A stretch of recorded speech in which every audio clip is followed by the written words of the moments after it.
waa dhoolatus loogu talagalay in ay ku soo bandhigaan quwadda ciidankooda.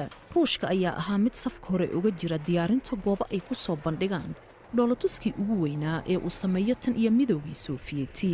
waxaan oo dhan waa ciidamada Vostok iyo kuwa bariga. waa dhoolatus military oo soconaya 7 waxaana qayb ka ah in ka badan 300 oo kun oo ciidan.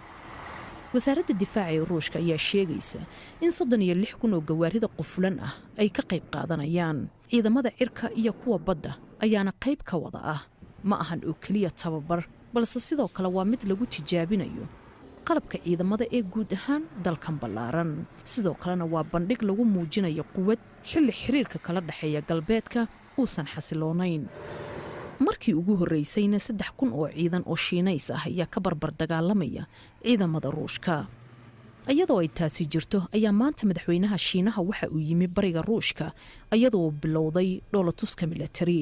waxa uu ka qayb galayaa shir dhaqaalaha looga hadlayo. sidoo kalena waxa uu la kulmayaa Vladimir Putin.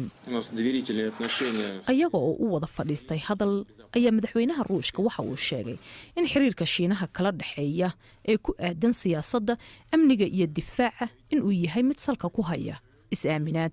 taasi iyo dhoolatuskan ayaa dabcan digniin u diraysa Washington, taa oo ah dalalkan la faquuqay halka ay gaari karaan. sanado badan ayuu Vladimir Putin casriyeynaya ahmiyadna siinaya militariga dalkaasi, waana qaab uu u arko in uu Ruushku sidiisii hore ugu soo laaban karo. waxaan oo dhan ayaa fariin u ah dalalka reer galbeedka, waana mid aan la arag tan iyo dagaalkii qaboobaa ee dunida.